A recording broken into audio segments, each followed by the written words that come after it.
Hey, welcome down to this podcast we're doing. We're here at the Kelowna Driving Range, powered by Top Tracer in Kelowna, British Columbia.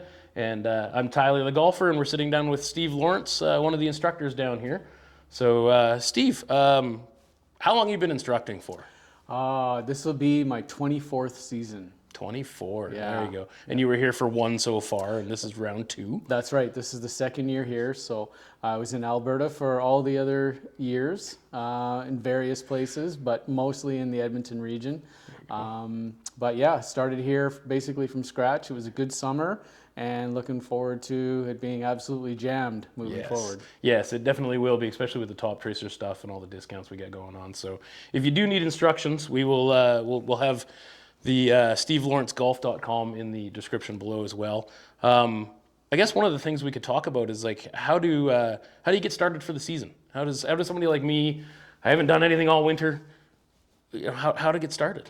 And that's what everybody faces, and generally they do the wrong thing, which is they grab their clubs, they don't stretch, they haven't swung a club, and then they pull out the driver first thing and try and hit it as hard as they can. Yeah. So we want to do the opposite. Okay, so basically before you even get to the range and things are open, just start doing some stretching. There's not many things in daily activity that have as much rotation as you'll ever face in a golf swing. So just give your body a chance to warm up your back, start to get some rotation in your body and get that movement going, so when you get to the range, you're not just shocking everything. Right. The second thing is do a good warm up once you're at the range. Very important. Before you hit your first shot, just expand your range of motion, because you're going to be tight in your hips, you're going to be tight in your back. Give your body a chance to get a full range of motion before you start making swings where you have half your motion, and then you start compensating with your arms. And then you realize, wow, how did I not hit a club and develop all these bad habits over the winter? It's just compensations. Yeah. So give yourself a chance to really get into the swing, full range of motion, and then ease into it with short clubs. And once you get the feeling from there, then work into your longer clubs. That is one of the biggest mistakes, isn't it? When people come to the driving range, whether it's the middle of summer or whenever they show up, first thing they pull out is their driver. It's just not right. It's not. I mean, I don't think there's a worse thing that you can do is just No. pull out the driver first, try and hit it, saying, where did my distance go? Yeah. Start chasing those things. And just give your body a chance to get used to rotating again in a balanced position, in a golf posture, and then establish contact first, power second, and then get some control. Almost like you're starting from scratch again. Like, you focus on, hitting the ball properly. You're getting the right divot, and then moving on to the other things again that we already know in muscle memory. And yeah. So what about bad habits, common problems that people get into a rut when they first get going in the season? It often has to do with the body turn, right? Because our turn ends up a little bit short, and sometimes our posture isn't quite used to being bent over and turning and pivoting in that forward position. So I find people very often they're almost stiff, or they've arbitrarily just kind of like they're sitting in a chair, way too much knee bend and Yes. things like that. And those are postures that you simply cannot maintain during the golf swing, right? Yeah. A great golf swing has as few adjustments from your setup to impact. Okay. And so if we set up in these positions where you can't possibly maintain them, you're going to create these artificial movements. So I always say just work on balance and posture first, get that range of motion with their posture, and then start to focus on what's going on with the hands and the club. Right. Because if the posture and the body turn is good, generally the contact will be a lot better. If the body turn and the pivot stops, you start casting and scooping, and then that's where all your focus is. But really the problem is actually in the turn and your setup. Right, even though you're seeing it yourself as, I'm casting, so I'm going to try and stop doing that, but it's everything else that's causing you to cast that you don't see yourself. That's exactly right. And that's the bane of golf, is that you feel it in a certain area as the effect, but you're not actually feeling the root cause. Right, yeah. So I often tell my students, and I'm doing some lessons indoors right now, for those that kind of want to get the jump on the start of the season, But we start right from those fundamentals, and they've done 15, 20 practice swings before they've hit a shot. Because as soon as they warmed up, they started sliding back and forth. And I'm like, if we were at a range right now, those first 10 shots would be awful. Straight right. Yeah. Right. Yeah. So you get yourself a chance to basically work into the correct motion and say, okay, these are the things that I ended the season with. Let's incorporate those right now in the first shots and then continue from there, rather than going back, having to deal with all these old habits that you just reignited, and then working forward from there. And of course, this isn't just beginners. These are common mistakes that the guy who's been golfing for 40 years that has lessons all year long will still get into. Absolutely. I mean, this is for every level. There's a reason why tour pros, when they get to a range, they generally have a small to a medium bucket. They don't have a giant bucket of balls, because they're trying to get all these movements coordinated before they really start hitting, and then they're just easing their way through it. So it really is every level. And I often see the guys, even at the range here, you can tell they haven't swung a club because they get and they grab their bag and they grab 3 irons. And they bring them out. And their arms are all over the place. Their balance is nowhere. And I always watch their first couple shots, and they almost quit the game. Yeah. You know? Yeah. So starting with a purpose, and so that you don't have to regress and then gain all those skills back. That's the key. Yeah, one of the big things I always learned in life was, practice with purpose. Have a plan, have a reason. I mean, you're not just, if you just want to come hit balls, fine. But if you want to get better at it, have that practice with purpose. Have a reason to be there and a reason to do it, and go through the motions. Yeah, absolutely. Yeah. So you said you've been doing some indoor classes, and I know you've advanced into some online stuff as well. I have, yeah. So there's plenty of stuff out there, like you might have heard of, what is it, Skillshare is a big one for artsy-fartsy stuff and video editors and stuff like that. But for golf, it's called Skill List. Is that correct? Skill List. All right, so let us know what's all about this. So it's been around for almost 6 years now. Baden Schaff was the founder. He's from Australia, a really good teaching pro.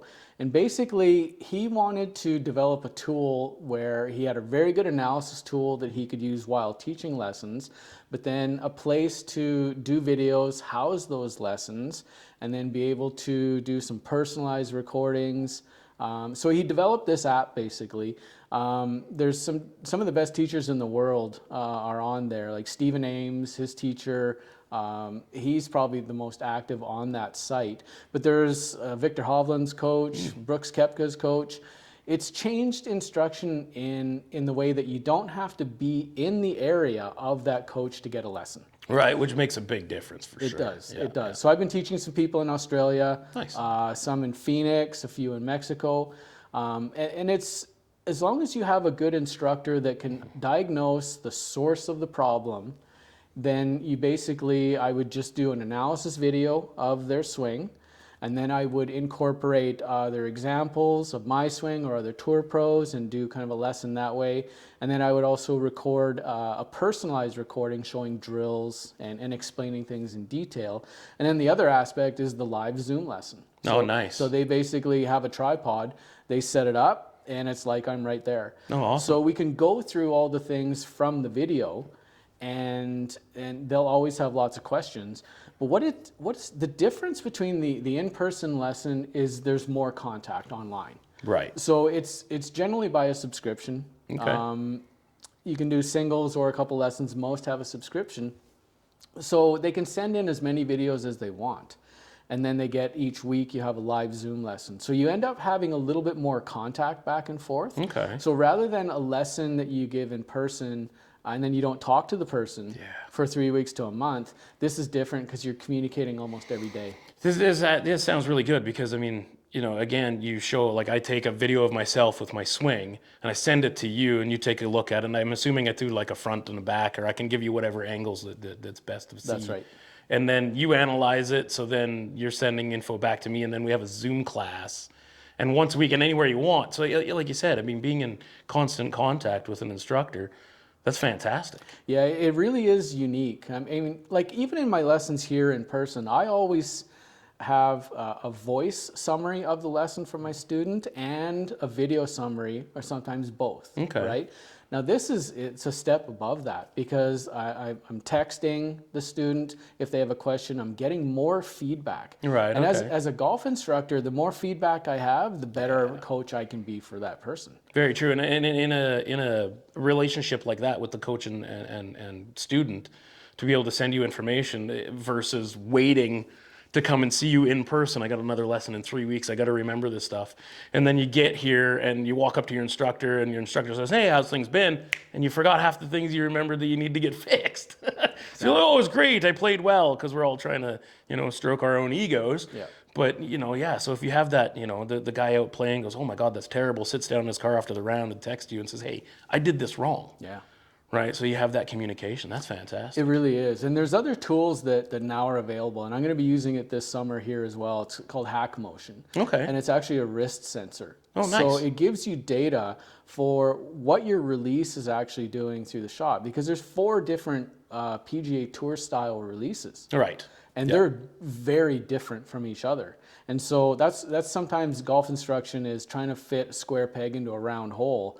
You have, for example, like Rory McIlroy, Tommy Fleetwood, they're going to be a traditional at the top of the swing. They're going to have some extension, a little cup in their wrist. And during the swing, that's going to go into flexion.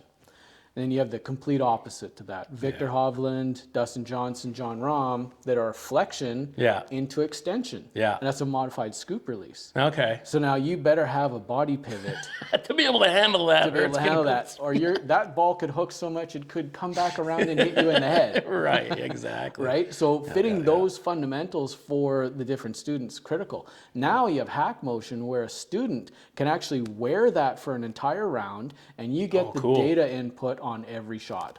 See, that's the future of golf right there. It's all this tech stuff. It is. Like here at the Kelowna Driving Range, it's a Top Tracer facility. If you're not familiar with Top Tracer, watch more golf. They mention it all the time during live golf. It tracks your ball flight. Essentially, it's using cameras, and there's no mathematics involved. It's real information. So like with that and the tools that you have, and I used one ages ago called Zep. Right. Which is similar. You strap it to the back of your glove, and it shows you your hand plane and your club plane. And I think it's important for a lot of people to really embrace the technology. It's here and use it. Absolutely. Yeah. And it's really important that, you don't want that stuff in your head while you're playing. No. But you sure want your coach to understand it. Yeah. Right? Like if I'm taking a golf lesson and I'm going to drastically change my golf swing, I sure want my coach to understand ground reaction force. Yes. Different release styles. Yes. Everything that's going on. I don't want any of that in my head when I'm hitting a shot. No, you just want to be hitting. Exactly. Right. Yeah. But that's the skill of a good golf coach, is that he'll talk you through things. He'll create good feelings that you can use, and then that condenses down into a couple feelings that you're using during the round. You don't want to have all this data and input through your head while you're playing. No, but and that's some of the mistakes I've seen people do with the Arcos system. So Cobra, no offense, Cobra, but they put it in their back of their drivers, and they get out there and they're whacking it, and then they're pulling out their phone trying to look at stats. I'm like, just play the round. Yeah. Play the round. That's what it's there for, and then have those stats to look at later. But more importantly, don't look at your stats. Show your instructor your stats. Exactly. Because you can look at them all day long and be like, oh, I don't understand, or why this is doing that, or I want this better. Yeah. But there's a qualified person to look at the stats to say, this is where we're at and this is where we need to go. Yeah, the last thing you want to do is be adjusting your golf swing shot to shot. Yes. You're looking for patterns, and Hack Motion and the different feedback systems like that. Your coach is going to find patterns, right? If you suddenly just had one huge chunked shot out of the blue, well, the first question is, was the ball above your feet? Right. Did you choke up? Right. Things like that, right? So rather than adjusting your technique, you find what's actually going on with the situation. Yeah. So it's going to be an exciting time. I've heard of some pressure sensors in grips. Yes. That's going to measure the force, load, and your rotation and grip roll and things like that. Now, Gear's golf system does that, but as teaching feedback goes, if you can put a little skin over top of the grip and get grip pressure and grip roll and release, ulnar flexion, different things like that, or ulnar deviation, I should say, that's going to change things. Well, it's definitely one thing that I would say 99.999% of golfers don't know is how hard they're actually squeezing that club. Absolutely. Or when they start to squeeze. That's right. You know, we all know, hold it like you're holding a bird, but then we get out there and we swing, Yeah. and we have no clue. Right. No grasp of, did I actually squeeze it hard? Did I, you know, other than I held it too low and it spun up and smashed a window, but which has happened here. Yeah. Rob, Yeah. shout out to Rob, smashed a window here once. Yeah, no, the tech is there, and again with the top tracer stuff, I noticed what was really beneficial going into it is My Practice. Yeah. So what happens is you download the app, it's in your phone, you install all the clubs in your bag into the phone, and then when you're here at the range, you're picking what club you're using, and it's recording all the data. You switch your clubs, and you have this long list of data that then you can show your instructor every club, what it was doing, the launch angle, all that fun stuff, so that they can see the data again. And data's important, but it's important for the instructor, Yes. more so than the user. True. But I mean, Top Tracer is pretty amazing because, you know, I had students that all they want to do is increase distance. Right. That's it, at any cost of accuracy. And one in particular, he was quite a tall person, 6'4", 6'5", and hit it really short. Yeah. So to have the metric of the ball speed on Top Tracer, that we could say he feels like he's moving faster, the ball speed's going down. Right. We need to do this in a different manner. And as a coach, it was great because the student is saying, hey, I can make my swing faster by doing this. It actually was slower. Yeah. And so now you can say what you're feeling is not real. Yeah. Here's how we get there. So that feedback is huge. And then in between lessons, he comes in, uses exactly the same thing. He has feedback. Yeah. And practice with feedback has a purpose. Well, like once you tell your student to his tempo and it increases the ball flight, he can watch it. That's right. So when he gets to the range and he's excited and he's swinging out of his shoes and the ball's not going anywhere, Yeah. and it calms down and a good tempo, and all of a sudden, Right. Yeah. I always use the analogy that fire on the LPGA, Yeah. right? Those ladies just, and the thing goes forever. It does. It does. Yeah. And then you get guys out here that you can hear them screaming, and you just watch them, and the veins and the ball's not going anywhere. No, it's true. It's true. It's the white knuckle death grip. And the 5-iron's going 140 yards. Exactly. Right? Yeah. And you've got somebody with a smooth swing or a junior beside them, and it's just gone. So. Those are some of my favorite moments. We have, they usually come at the beginning of every year here. There's a lovely lady and her father. She went to go play some college in the States. She got picked up. And I was watching them out here, and they were using the monitors, and basically it was dad would hit a shot. And he would just hit a shot, not doing anything, just hitting a shot. Yeah. Whatever that ball did, took off and curved, 20 yards to the right, she'd copy it, hit the exact same shot. And he'd swing again and it would go straight, and she'd copy it, hit the exact same shot. Wow. And that was her way of dad wasn't the greatest golfer, Yeah. right? But she could mimic exactly what his problems were. Wow. And just follow it. It is fun to watch. That's impressive. Yeah. Yeah. I mean, I've had students say, when I send them examples from PGA players, use LPGA swings. Absolutely. Because they're so technically perfect. I mean, men are generally stronger. Yeah. So we can get away with compromised positions and things like that. Right. But the technique of a lot of the LPGA, it's pretty astonishing. Yeah. Yeah. The lady golfers are very good Yeah. at these. Yeah. And I mean, and they hit it too. Right, when you play with them, you think I'm still going to be longer. No, watch out for that next pro-am. Yeah, I was a member of Swanee Set down in Lower Mainland yeah. for many years. Yeah. And who was out there? I can't remember the lady's name, anyways. But she was from the tour, and she was out, and they had come up and said, "Hey, do you mind if they play first?" I said, "Of course not. You go ahead, right?" And it was her, and she was coaching some teenage girl. So they were out playing, and I thought, "Oh, this will be fun. I'll follow them." Yeah. By the second hole, I didn't see them anymore. They were gone. Yeah.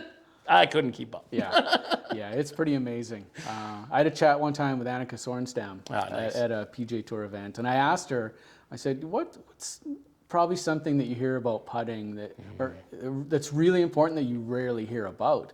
And there's a huge line of people there, and she's like, okay, come with me. So I stood up from the table, took me over to the putting green behind the table, showed me a couple things with her hands, and I'm like, holy, that's fantastic. She's like, don't tell anyone. I went back and signed autographs and everything. Yeah. So it's that was super fun. But to watch her play, yes. Oh my goodness. Yeah.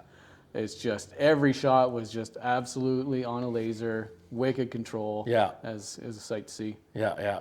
No, it's fun to watch them and definitely learn from them, but get some instructions. So when it comes to instructions, they should sign up soon. I'm assuming. Yeah. I'm sure the range will be open. We're aiming for the March 1st or earlier. Fingers crossed. Yeah. Things are melting.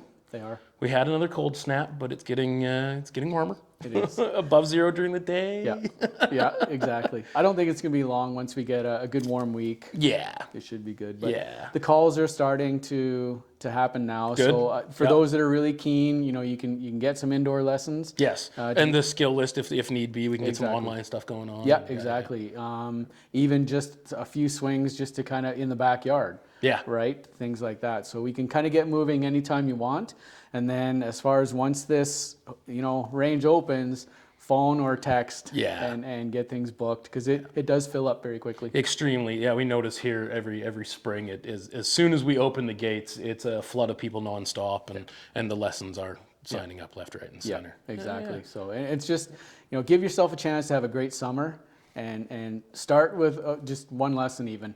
Yeah. And it makes sure that you don't kind of go backwards. Mm-hmm. Start on the right foot, give yourself the best chance, and you'll play the best golf of your summer. Absolutely. And a similar advice for myself as a club fitter, a builder, get fit as well. I mean, you went out maybe and got fit, hopefully, right? You might not have, most of us don't, but if you're taking lessons, have somebody look at your clubs as well after your lesson, of course, because you never know, we get older, right? Things start to hurt. We start to swing differently. Yep. So you correct the swing, but now I might have to correct the lie loft angles. Absolutely. We might have to, do something with the grips. Maybe you develop some arthritis over the winter time. You need to get a big, thicker grip on there. So important to do it all. Absolutely. The coaching, the equipment check. I mean, you want to play your best. Do. You're paying anywhere out here. I mean, it could be up to $200 a round. Yeah. You want to enjoy it, but you also want to play well. That's right. Right. So by having the right equipment for the job, the right education, and the thought process to go out there. That's it. The comprehensive approach just means more enjoyment. Yeah. The game is hard enough. Very. Don't start behind the starting line by skipping or shortcutting those aspects because it'll be July and you'll be like, okay, I submit. Yeah. Now I'll go do the things I should have done in March. Yeah. I always, for whatever reason, and I know it's a little bit everything, I'm so busy here that I can't go out in the spring, but I play my best golf in October. Right. And then it's over. Yeah. And I gotta wait till March. Yeah. So same thing, because I'm too busy to get those lessons and whatnot. But right. So start early. Play your best golf throughout the year, and you'll have way more fun. That's the key. Yeah. And then there's club championships, and you're already prepared. You're not you're in it now. Yeah. You don't want to be taking that lesson, 3 days before the club championships. Exactly. Say, I still don't have any distance. Yeah. Yeah. Do the work in the spring, and then you fly all through the summer. And I mean, golf is one of those sports where, as you start to get better, it becomes more addictive. Yes. You can start to work the ball both ways. You start to get some trajectory and spin control, right? That's when it becomes really fun. And when you're crushing your playing partners on men's night and things like that, and you're starting to work the ball lower into the wind, and they're like, because they're just getting up there hitting. Exactly. Yeah, and you're getting up there working. That's right. So it's a great approach. It's, if you like to learn and improve and just have more fun playing golf, there's a lot of tools available. Yeah, absolutely. Absolutely. So season should start soon, which is nice. Yeah. So get the instructions going now. Again, stevelawrencegolf.com. I'll have the description and link below. Local news. Did you see this one this morning? I heard about this 2 weeks ago. I got a phone call saying, hey, have you heard anything about Kelowna Springs? I said, nope. So then I investigated. Didn't really find anything. And this morning, the announcement, it's going to be in an industrial area. Whoa. Yeah, they don't know when, but it is pending sale. Wow. And the person buying it is going to tear it down. Oh, that's a shame. Yeah, so we're going to lose another golf course here in town. But there's still plenty of golf courses. Yeah, out lots of golf courses around for Yeah. sure, but that is a popular one. Very, very. It's walkable. Yeah. I don't want to say it's flat, but it's flat. Yeah. Right. It's very walkable. It's pretty affordable. So yeah, get out to Kelowna Springs before it's gone. Yeah. Yeah, it was a good time. And they sell the Play Golf Kelowna card, which is kind of fun. So it's a prepaid card Yeah. that people can use at all the golf courses and get discounts and whatnot. Right. Yeah. Boy, that's a shame. Yeah. Yeah. Well, it's going to make Michael Brook even Right. even that much busier. Exactly. I mean, I love Michael Brook. I mean, they let me do playing lessons, on-course playing lessons there, which their ownership group they're just very cooperative, great people. So I support them 100%. That's one thing we didn't actually touch on, but I think it's worth noting that you should get a playing lesson. Definitely. You can hit out here all day long. It's mats. We all know the club glides easier across the mat. It's flat. Your feet are flat. But you get out there in a playing lesson, and you're on that hill. And now you have a coach saying, okay, this is how you handle that. Right. And you don't see those things at the range. So yeah, You don't. playing lessons are very important. Yeah, they're really effective to take the things that you're working on here and developing skills and putting them into play. And you know, the one aspect that everybody struggles with is alignment. Yes. And here it's great because you've got square lines, you're on a mat, you're looking down your target line, and you're just firing away. But you get outside and you'd be amazed at how many tee boxes are actually directing you in the wrong direction. They're All actually of them. facing most of them. Yeah. They're facing the trees, yet the fairway is the other way. Yeah. And so learning how to align properly, because nothing will change your golf swing faster to the worse is poor alignment. Right, because you think you're doing this. Yeah. Yeah. Yeah, if you are aligned this way and you think you're aligned this way, but you're actually aligned to the left, your body will stop. You'll stall your pivot, and your hands will try and bring it back to the target, which is where you want to go. And you're like, where did that swing come from? That's alignment and setup. Yeah. So to get on a golf course, do those things, ball above your feet, below your feet, different lies, short game chipping shots. Yeah. There's so much to it, and it's a great learning experience. And Michael Brook, I also teach in Vernon at Hillview Golf Course. Nice course, And like they that allow me place. to do those there as well. They're both executive style courses, and as long as you keep pace, which is very easy, it's just a nice, relaxed environment. Yeah. And both courses, they encourage it, so you don't have people kind of on your heels. Yeah. If you do, you just let them play through. Absolutely. But Yeah, it's a fun learning experience. We can do them here as well. We can play Pebble Beach. using the top tracer system. It's good. You can teach the game of golf, not how to play golf, but the Correct. actual game of golf. Exactly. Yeah. Yeah, which is great for beginners because they don't know what club to pull Exactly. at different times like that. So it's great to say, okay, well, you're 40 yards. We don't want to use that 7-iron. Right. Right. So that's great for that aspect. You get them up to speed and then get them on the golf course and actually learn how to play. Yeah. I find one of the common mistakes I see in younger people or people that aren't quite into the game is that they come out and they realize their club hits 150 yards. So now it's 150 yards to the green. They pull out the club. What are you doing? Like there's bounce, roll. Let's Exactly. think about this for a minute. Yeah, exactly. You know, maybe you don't want to go for it. Right. Maybe you want to lay up. That's right. Maybe there's a hazard. Maybe there's a reason to do it. Maybe your best shot is 75 yards. So you're better off dropping it at the 75 yard and then right. on. So the playing lesson is 100% the way to go. Yeah, it's Top Tracer is great for understanding how far you're hitting your shot because a lot of people don't know their carry yardages. No, or they think it's much further than it really is. Yeah, they hit one 7-iron that happened to hit a concrete green and rolled that far and said, okay, that went 170 yards. That's how far I hit my 7-iron. Yeah. Yet when you're on Launch Monitor or Top Tracer, it's actually going 150. Yeah. Then you know. Yeah. But people generally take the longest they've ever hit that club, and that's their carry yard. It's like I hit a driver 300 yards That's right. once. That's right. That's not my average. That's right. I hit it once. Yeah. So the overestimation of how far people generally hit their clubs is almost across the board. Yeah. So until you've been on a system with good, accurate feedback, you really don't know. Yeah. And any other advice? Like, I mean, I like to tell people, don't go buy new clubs. You know, take your time. I mean, you play with what you have. You know, you don't need the gear acquisition syndrome. Right. Don't need it. Yeah. Unless you got heavy, deep pockets, don't do it. No. take your time. I've seen so many people try and change drivers saying, I'm not getting any distance, and they haven't had lessons, and their swing speed's 80 miles an hour. 3 lessons later, their swing speed is nearly 100. Yeah. And that brand new regular shaft driver now no longer fits. Right. And now Exactly. you're hooking everything. So And now you- you got to change it. You spend $800 on something you hoped would improve your game. That's right. When the lessons are what improves your game. That's right. And then get advanced. Now, not to say that, I mean, there's definitely a gap in technology. So somebody that walks in with those old clubs, Yeah. I mean, you've seen it, you've sent them to me, and I've talked to them and showed them the difference between, you know, why it's old and why it's new, and definitely get into something modern. Yes. Right? Get away from using dad's old clubs. Yeah.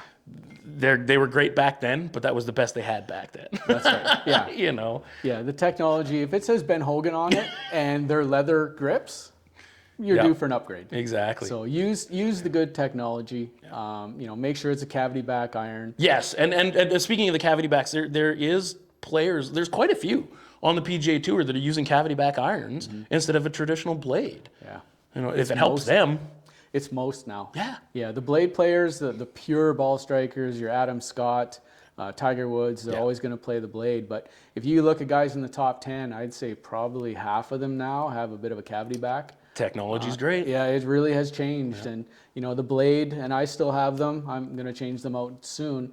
But it does generally cost you that off-center hit, that little bit with the blade, just a couple strokes around, they say on average. Yeah, Right? yeah. So it's that technology, it's available, use it. Yeah. For sure. Yeah. But then, you know, as you said, if you're going to make a big change, make sure you get your swing sorted out, and so that you have kind of a cushion in there, so that if you don't play for a little while, you're not going to go so slowly that your clubs are not going to fit. Right. Right? Yeah. Get your swing to a level of efficiency and consistency, so that if you're playing a lot or a little, the clubs that you eventually get are still going to fit. Absolutely. Yeah. It's very good advice. Yeah. Yeah. Well, thanks for popping down. Thank you. And we'll be open soon. Make sure you book lessons with Steve. And yeah, get on the Top Tracer. Check out the website at KelownaDrivingRange.com. And we'll see you next time. See you next time. Thanks for having me. Thank you.